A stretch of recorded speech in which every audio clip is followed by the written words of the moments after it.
le grand bâtisseur vient de gagner, avec l'appui de ceux qui aspirent au progrès de ce pays et qui veulent bien le bâtir avec lui. Mais une question, avez-vous l'âme d'un bâtisseur? Quand ce mouvement avait été créé pendant la campagne, il n'était pas rare d'entendre certaines personnes me dire, Monsieur Mauclair, je suis en train d'aller me faire enrôler chez les bâtisseurs. Qu'est-ce que tu attends pour aller te faire enrôler chez les bâtisseurs? On ne sait jamais, ça va payer. Dans l'imaginaire d'un Gabonais, ce mouvement est un vaste projet de recrutement. Pour eux, seuls ceux qui se sont fait enregistrer dans ce mouvement auront la chance de trouver un boulot dans les années à venir, alors qu'il n'en est rien. Je ne suis pas dans la tête du président, mais je pense que bâtisseur est un concept qui est beaucoup plus profond qu'on ne le croit. D'abord, bâtisseur vient du verbe bâtir, qui vient de l'ancien français bastir, utilisé en 1539 du vieux francique bastigeon. Maintenant, si on s'en tient à la racine baste, qui est appelée en allemand ancien toujours bestan, qui veut dire raccommoder, entrelacer, faufiler, tisser, ravauder, construire en vue de fortifier. C'est ça qui va nous intéresser. On réunit un ensemble d'éléments en vue de construire quelque chose de durable. Maintenant, bâtisseur, qu'est-ce que ça veut dire? Ça veut dire celui qui a le goût de construire, le goût de bâtir, le goût. Il le fait avec plaisir, soit parce qu'il en a l'habitude, soit parce qu'il veut s'exercer à ce plaisir. Je repose donc ma question. Avez-vous l'âme d'un bâtisseur? Cette question s'adresse à tout le monde, au président lui-même, à ses éventuels ministres, à nous les fonctionnaires, à tout le monde. Si oui, alors je vais vous partager ce que j'entends par bâtisseur. Nous avons 7 ans pour construire, réhabiliter ou reconstruire une maison qu'on appelle le Gabon. Alors, qu'est-ce que cela suppose pour que le chantier soit livré clé à la main?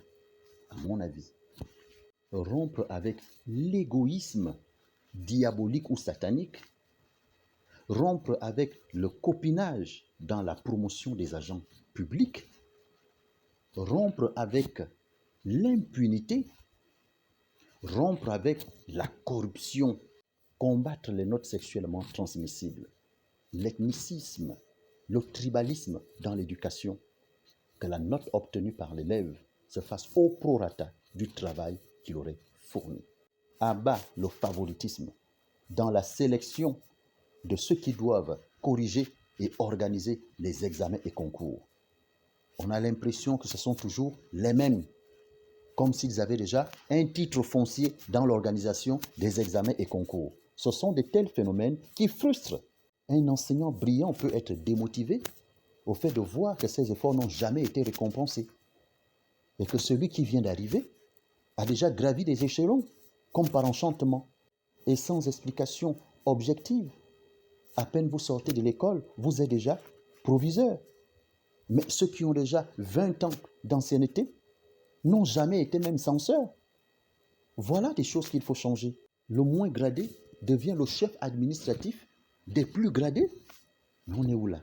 Au lieu de faire correctement son travail, on est en train de courir derrière les hommes politiques à la recherche d'une nomination, puisque ceux qui ont été promus sont passés par ce chemin.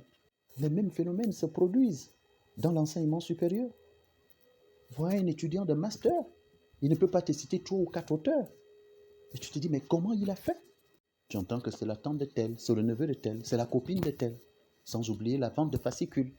On ne fait plus d'efforts du tout. On fait un ensemble de compilations qu'on remet aux étudiants et on programme le devoir. Sans oublier ceux qui prennent des parties de leur thèse de mémoire, thèse de doctorat, qu'ils transforment en cours. Plus d'efforts du tout. Où les plus méritants sont parfois découragés.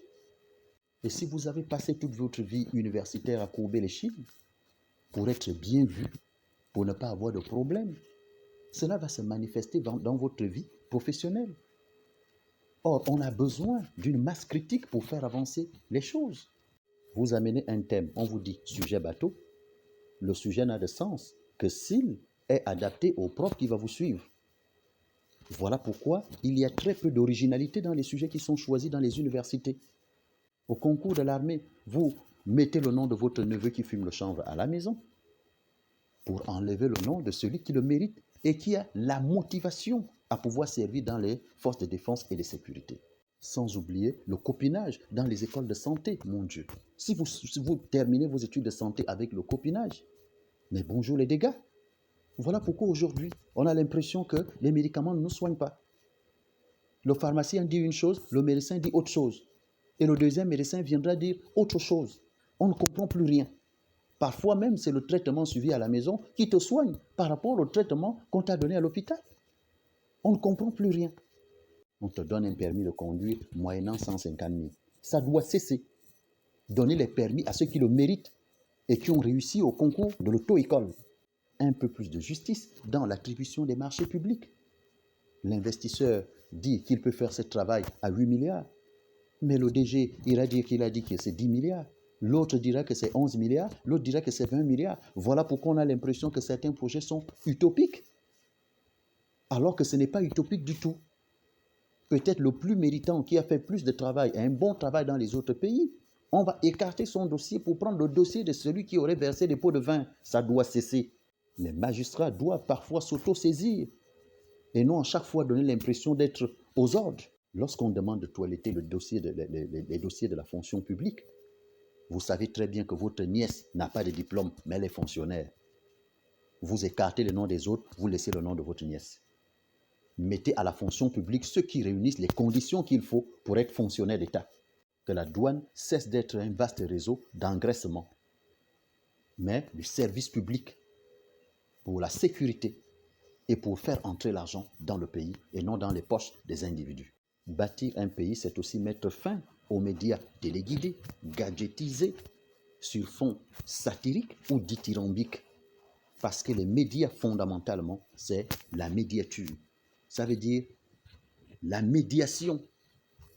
Dans le Nouveau Gabon, les médias doivent servir à mesurer la température de la société, à expliquer les actions posées par le gouvernement et non de se laisser bisounousifier, comme on l'a vu dans les années antérieures, avant le 30 août. Et tu feras partie des premiers qui vont se plaindre qu'il y a trop d'insécurité dans ces pays. Alors que s'il y a de l'insécurité, c'est à cause des gens comme vous. Vous ne laissez pas les gens aller purger leur peine. Tu es travailleur, fonctionnaire ou dans les privés. Tu bois toute la nuit jusqu'à 3 heures du matin pour aller au travail à 11 heures et pour rentrer à 13 heures. Conséquence logique, bureau toujours fermé, vous n'êtes jamais là. Parce que l'ambiance est plus importante que le travail pour lequel vous êtes payé. Alors, bâtisseur, ce n'est pas le simple fait de s'être fait enrôler, mais c'est un comportement qu'on doit adopter dans le Nouveau Gabon.